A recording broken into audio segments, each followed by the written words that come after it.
1h18 em São Paulo, 1h18 aqui no Rádio ao Vivo. Bom, o Fernando Zammit tem como convidada a psicóloga do Centro da Dor, do Hospital 9 de Julho, para falar um pouco sobre o que fazer para se reanimar, se administrar melhor a depressão, hábitos típicos da depressão. A Fernanda Domiciliano é a entrevistada, a psicóloga entrevistada do Fernando Zammit, ela que é do Centro de Dor do Hospital 9 de Julho. Vamos ouvir. Você, Zammit. Muito boa noite, Menegatti. Boa noite, ouvintes do Rádio ao Vivo para todo o país pela rede Jovem Pan Sat. São 140 emissoras, 1.500 cidades brasileiras e um público de 25 milhões de ouvintes. E pela internet, o som digital ao vivo, pelo nosso portal www.jovempan.com.br para todo o planeta. Nosso assunto agora é saúde, mas vamos falar um pouco do nosso dia a dia, do viver, de problemas que surgem, de depressão, por exemplo. O que fazer, de repente, quando se defronta com a depressão? Nosso contato agora, nesse momento, é com a doutora Fernanda Domiciliano, que é psicóloga do Centro de Dor do Hospital 9 de Julho, aqui em São Paulo. Doutora Fernanda, muito boa noite, tudo bem? Boa noite, tudo bem com você? Tudo bem. Outro dia eu li algo assim que depressão é que nem resfriado hoje. Todo mundo tem alguma vez. Pega. É isso mesmo? É verdade, viu? Acaba sendo um pouco assim mesmo. As pessoas hoje em dia, elas, com a correria do dia a dia, o dia a dia muito agitado e estresse do trabalho, vão acumulando muitas tensões e acaba gerando muitas vezes alguns sintomas de depressão também. E como fazer para enfrentar tudo isso? Será que não existem coisas bonitas, coisas alegres, que a gente às vezes não vê no dia a dia, doutora? Então, com esse estresse mesmo do dia a dia que eu acabo de falar, as pessoas têm a tendência, por exemplo, a se voltar só para o trabalho. Então, elas trabalham demais e esquecem de, por exemplo, de fazer uma caminhada, de ir no parque, ou de ter um lazer com o marido, com o namorado, né? Muitas vezes elas ficam presas só no trabalho ou só em alguma atividade estressante e não se dão tempo para fazer outras coisas que podem lhe dar o bem-estar. As pessoas não estão acostumadas a pôr na agenda dela, por exemplo, vou passear, vou me distrair. Ah, perfeito. É mais ou menos assim. A pessoa mora numa rua, tem uma árvore belíssima ali, bonita, ele nem repara. Não, passa direto. Então, né? Aí um amigo vai visitá-lo. E de repente encontra, puxa, mas você mora numa rua bonita, olha que árvore bonita, está florida, árvore grande. E a pessoa diz, puxa, eu não reparava nisso.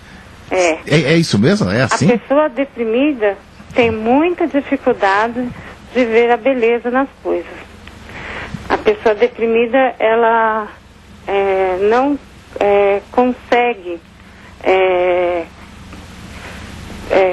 visualizar isso, né? Visualizar, né? Ela, pela própria doença mesmo, né? Certo. Ela tem essa dificuldade. Então, é possível que por exemplo, com tratamentos, com a medicação, com uma terapia adequada, ela consiga mudar esse jeito de viver, esse jeito de ver a vida. Doutora Fernanda, então observando isso, a senhora acha que a medicina, com a medicação nova, pode realmente contornar boa parte desses problemas da depressão? Sim, a medicina hoje em dia já avançou muito, né? Hoje em dia, comparado com 20 anos atrás, né? Teve muitos avanços na parte farmacológica. Então, os pacientes com depressão se favorecem muito mais, né? Mas não podemos só ver a parte da medicina.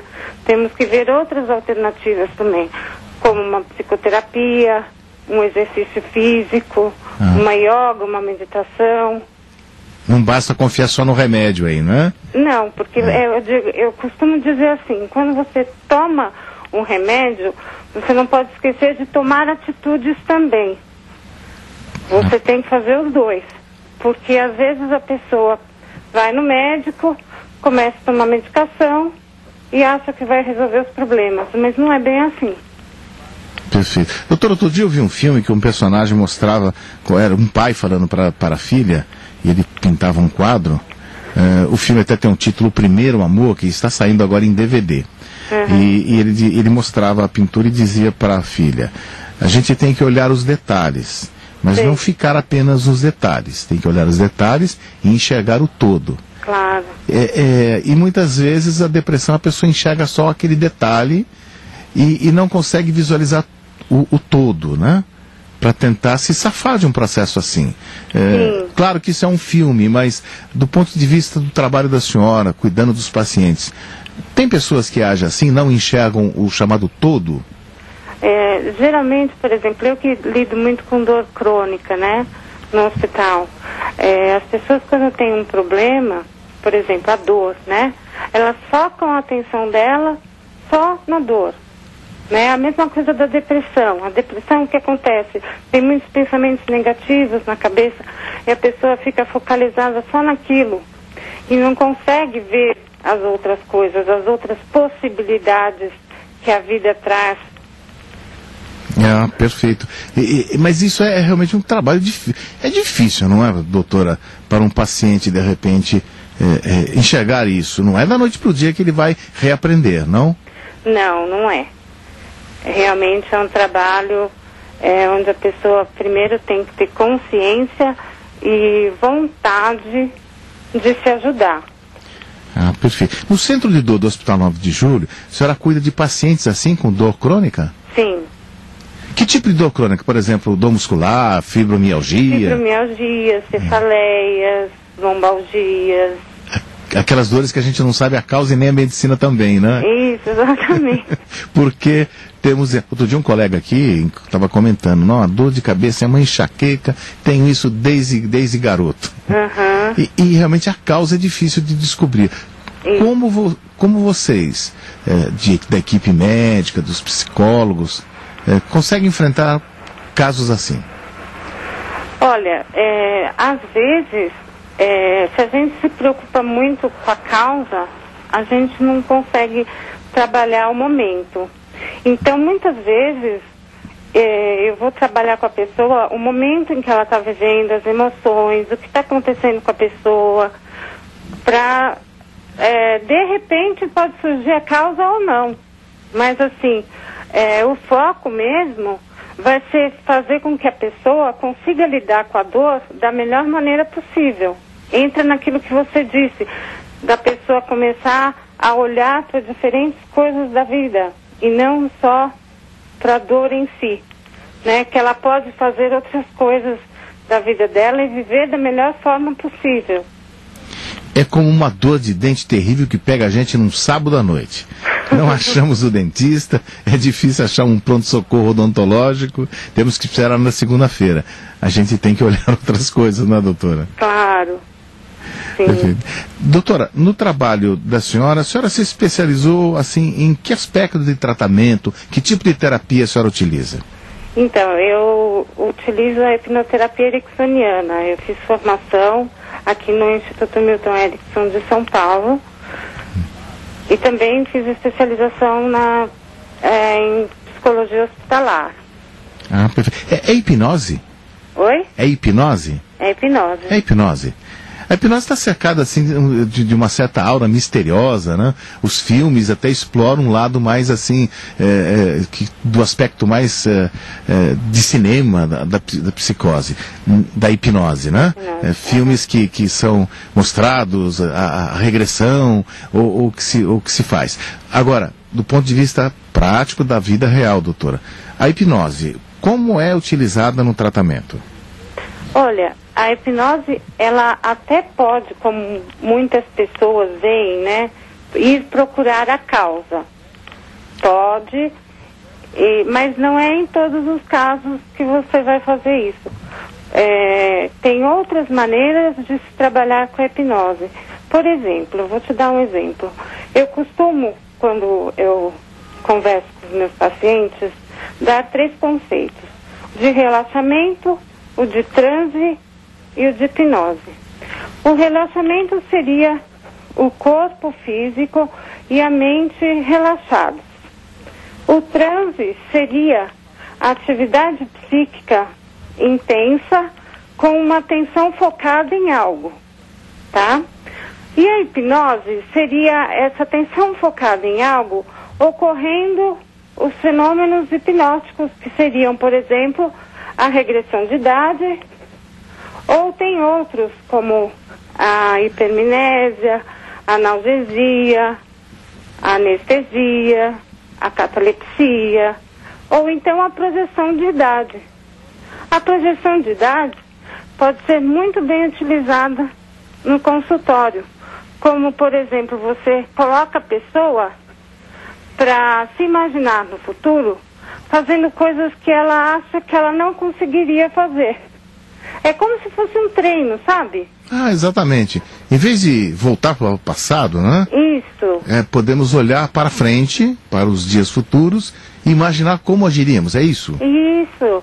Ou, por exemplo, no estado de transe, onde a pessoa está com uma atenção muito focada no terapeuta, você pode ressignificar alguns pensamentos da pessoa, né? Transformar o pensamentos ruins, crenças ruins que a pessoa tem, em algo diferente e que ela possa se beneficiar disso.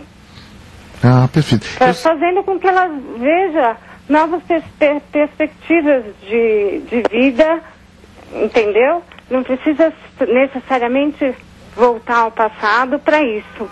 Porque nós leigos, doutora, sempre tem essa impressão, e aí eu lembrei a questão do cinema, né? Mostrando a hipnose como algo de voltar para o passado. Descobrir quantas vidas você teve, aquela história, isso, né? Isso o cinema, os livros costumam exagerar muito. Nesse caso, então, é olhar para frente, para o futuro. Então, você pode olhar para o passado também. Às vezes você vai em situações específicas onde você sabe que a pessoa teve um trauma, né? Que deixou ela, por exemplo, na idade adulta, deprimida, sem saber lidar com várias situações da vida. Então, se você sabe que tem um tipo de situação assim, você vai naquela situação, sim. Você pode buscar a causa. Mas é que o que acontece é que muitas vezes a depressão não tem uma causa única. Então, você vai buscando as causas no passado quantas vezes, né? Aí se torna uma coisa muito cansativa, porque você pode ser que não consiga achar uma causa única. Às vezes não existe isso, a causa única. Ah, perfeito. Entendeu? Nós estamos conversando com a doutora Fernanda Domiciano, psicóloga do Centro de Dor do Hospital 9 de Julho, aqui no Rádio ao Vivo, pela rede Jovem Pan Sat. Doutora, eu sei que, é claro, pela ética, cada paciente tem seus dados sigilosos, o tratamento é realmente ali confidencial. Mas existiu algum caso que a senhora pode eventualmente contar, é claro, com essa proteção da ética, que possa dar um exemplo de pessoas que tiveram esse tratamento e os resultados foram muito bons, positivos? Não? Olha, tem vários casos assim onde a pessoa aprende a dar valor às coisas do dia a dia, começa a sair da depressão lentamente, fazendo coisas que ela começa a perceber que ela gosta, que ela não sabia nem que ela gostava, sabe? Porque acho que o importante é isso.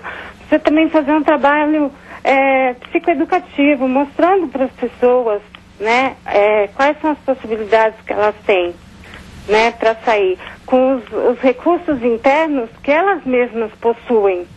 Porque às vezes as pessoas vão procurar nos outros, vão procurar outras coisas que não fazem parte do mundo delas, né? O importante é resgatar os recursos internos da pessoa. Ah, perfeito. A senhora mencionou um detalhe interessante. Quer dizer que tem coisas, às vezes, que a gente gosta, mas não sabe? Não percebe, não percebe? Né? Não percebe e acaba nem fazendo. É aquela coisa da correria do dia a dia e você passa desapercebido. Você, por exemplo, você sabe que você gosta de música, mas você acaba não ouvindo música durante o seu dia. Isso é verdade, a senhora tem razão. Entendeu? Mas você sabe que você gosta muito de ler, mas acaba que você só lê coisas da sua profissão e não lê um romance, não lê alguma outra coisa que te chame atenção, porque você está preso a coisas mais específicas do seu trabalho. Então, é chamar atenção para outras coisas que você às vezes esquece, né? E que você pode se apropriar disso no seu dia a dia para tornar o seu dia mais feliz, né? Para tornar o seu dia mais saudável. Todo mundo fala que o ideal de todo mundo é claro, que é buscar a felicidade. Felicidade não é eterna, a felicidade não impera soberana todos os dias, né? Uhum. Buscar a felicidade é o que todo mundo deseja, doutora? A maioria das pessoas tem essa concepção, né? De buscar a felicidade. Agora, a questão é que as pessoas não percebem que tem momentos felizes, né? Elas querem algo eterno. Que se prolongue, né? Exato. Por isso aí, ou então, buscar a felicidade nas coisas inalcançáveis, né? O dia que eu tiver um carro, o dia que eu for viajar para o exterior, eu vou ser feliz. Enquanto isso, você vive na infelicidade, né? Você não consegue ser feliz com mais nada. Exatamente. Talvez o Vinícius de Moraes foi sábio quando ele disse, né, que seja eterno enquanto dure, né? Exato. Verdade. O Vinícius foi com sabedoria aí no verso. Entre os pacientes que a senhora tem, são de várias idades. Depressão atinge pessoas dos mais variados estratos sociais. Sim. Não poupa ninguém? Criança também, viu? Criança também? Também. E como é que se identifica, doutora? Então, é difícil identificar na criança, mas tem que perceber algumas características. Por exemplo, se a pessoa é mais reservada, mais tímida, não quer brincar, por exemplo, deixa de fazer as coisas que gostava de fazer, né? Tem dificuldade de ter prazer nas coisas. Então, são algumas das características que você vê nas crianças, né? Nos adultos também. O adulto Nos adultos, você tem a redução de energia, diminuição de atividade, perda de interesse, diminuição na concentração. Nos dois, né? Nos adultos e nas crianças. Certo. Quer dizer, não poupa ninguém, né? Não, é que a gente tem que ter olhos para ver também, né? Porque às vezes passa muito desapercebido. Porque a depressão, ela tem 3 graus. Ela pode ser leve, moderada e grave, né? Certo. Então, às vezes, se for uma depressão leve, você acha que a pessoa está um pouco desanimada, né? Então, o que não pode é ficar na dúvida. Tem que procurar ajuda. Se bater dúvida, leva ao médico para fazer uma avaliação. É o ideal. E aí será identificado realmente com critério. Porque se vai deixando uma depressão leve, de repente, por que não pode virar uma depressão mais grave, não é mesmo? É claro. Então, não pode ficar na dúvida, não. Tem que procurar ajuda de um especialista, de um psiquiatra, para que ele avalie com segurança e veja o que está acontecendo. Certo. Doutora Fernanda, tem ouvinte que pode pensar assim, não, eu nunca tive isso não. Tem ouvinte que deve pensar assim, ou deve agir assim, mas eu nunca tive isso de depressão, sempre fui bem. Existem pessoas assim que nunca tiveram esse problema?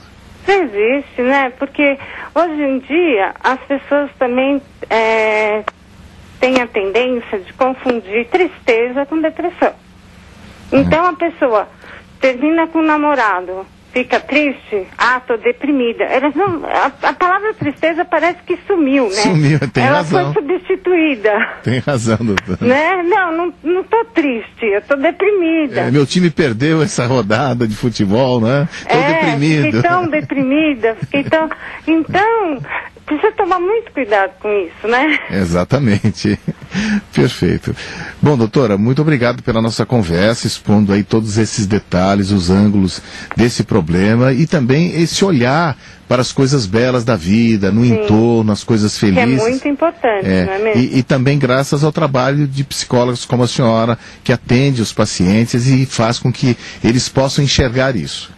Claro. Tá. Doutora Fernanda Domiciano, em nome dos ouvintes da Jovem Pan que acompanharam essa entrevista, nós agradecemos a participação aqui no Rádio ao Vivo e desejamos uma boa noite à senhora. Boa noite, obrigada.